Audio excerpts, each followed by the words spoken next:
Até que chegou o momento que depois de 2 anos, quase 2 anos, que tinha passado todo o administrativo, financeiro, compras, RH, ajudado a capacitar mais de 30 gerentes de negócio da empresa que adquiriu, aí eu fiquei pensando o que eu ia fazer da vida, né?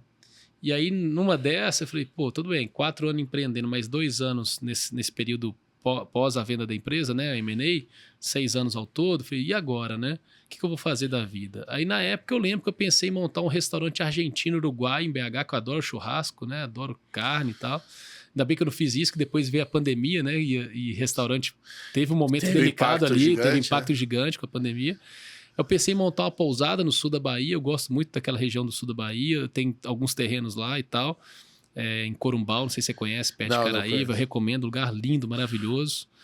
E aí, na época, eu recebi 2 convites, um deles da Accenture, para voltar a ser executivo. Aí eu fiquei pensando, pô, depois de 6 anos, aí, como é que vai ser essa história? Será que eu vou me adaptar, ser funcionário de novo? Como é que vai ser isso daí? Como encaixar esse propósito dentro? Como é que eu encaixo? E nesse meio do caminho, quando foi em 2018, eu parei para refletir sobre o meu propósito. Foi bom você ter falado. Meu propósito de vida. Então eu entendi que o meu propósito era o de impactar positivamente a vida das pessoas e transformar as empresas. Então eu falei, pô, tá bom, mas como é que vai encaixar agora dentro do meu propósito? O que eu quero para mim? Esse convite da Accenture. Como ajustar o momento com o convite e com o seu propósito, né? Exatamente. Porque normalmente é natural, né? A gente acho que acaba sempre pensando, falando, né? Tendo um caso de sucesso como o seu, e imagino que tenha sido uma questão de bom impacto financeiro. Aí você fala assim, olha, agora eu vou acalmar. Mas vai acalmar o quê, né? Porque depois, eventualmente, o que ia acontecer? E com 30 e poucos anos, difícil, muita lenha ainda pela frente. Aí, quando você refletiu, você falou, pô, eu acho que talvez você pode até seguir os seus projetos que você imaginou. Mas você foi convocado aí pelo seu propósito. Fui convocado, e aí eu lembro que eu já tinha uma admiração pela Accenture também, porque olha como é que é curioso, né? A Accenture, em 2008, comprou uma empresa chamada Atam. A Atam era uma empresa que trabalhava com automação industrial e TI industrial. E a Accenture trabalhava com consultoria e tecnologia mais na camada corporativa, foi lá e comprou.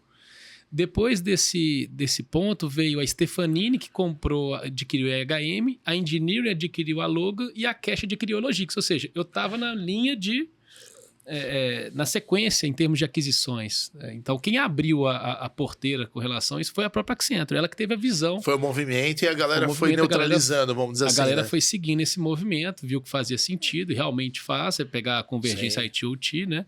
Tanto é que a gente fala disso até hoje bastante. Tem aquelas dificuldades de como implementar isso nas organizações. Mas o valor tem, né? Se você souber fazer, você acha o valor. E aí, eu falei, tá bom, então vou topar trabalhar na Accenture. Fui para lá. Eu lembro que quando eu entrei, o Renato Improta, que era o meu líder lá na época, né, virou um amigo também, gosto muito dele, ele comentou assim, Boixá, a gente já tem muita coisa aqui em mineração e siderurgia, ajuda a gente com outras coisas, a gente tem quase nada aqui, né, em outros segmentos e tal. Aí eu falei, poxa, Improta, legal, mas assim, cara, vamos lá, né, vale, conheço muita gente, conheço processo produtivo, conheço tal.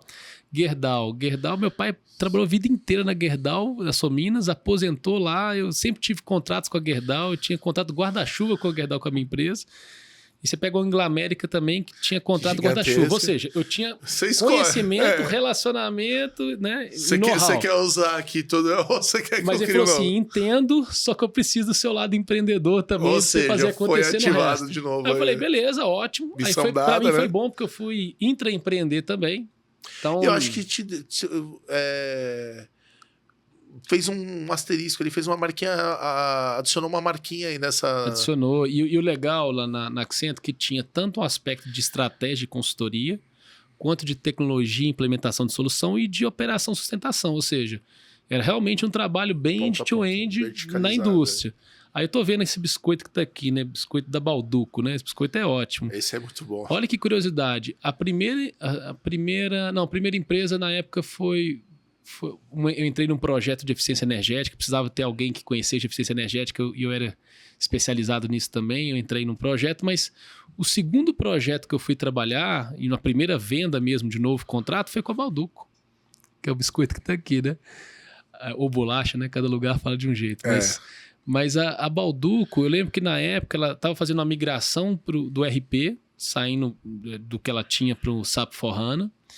E aí, consequentemente, teria que conectar com sistemas industriais. Industriais, né? Como fazer isso? E aí tinha um MES, né, no meio do caminho. O MES, para quem não sabe, é como se fosse o Manufacturing Execution System, é como se fosse o coração ali da operação, da produção.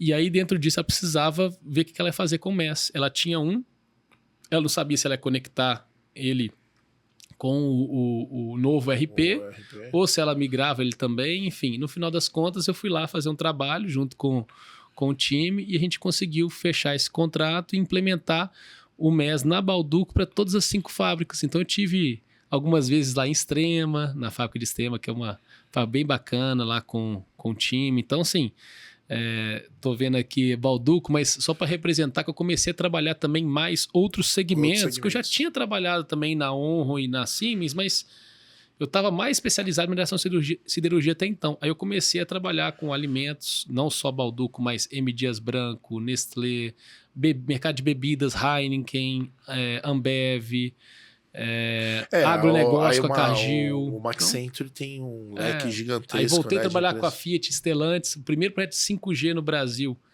em novembro de 2021, assim que homologou 5G no Brasil. Foi um projeto piloto que nós fizemos, na época, Accenture, TIM e Stellantis, em Goiânia, Pernambuco, uma aplicação de 5G lá. E eu tive a oportunidade de ser um dos líderes desse projeto, depois teve um reconhecimento global desse projeto e tal.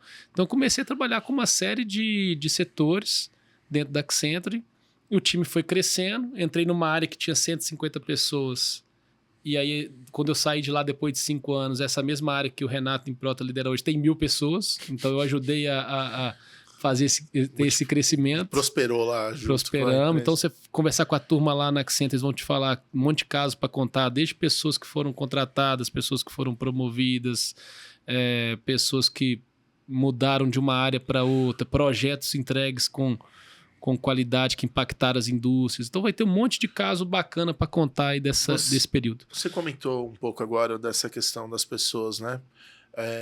Parte dos colaboradores para ajudar a fazer esse processo todo. Uhum. Existe desafio para para formar esses times? Como que você enxerga isso?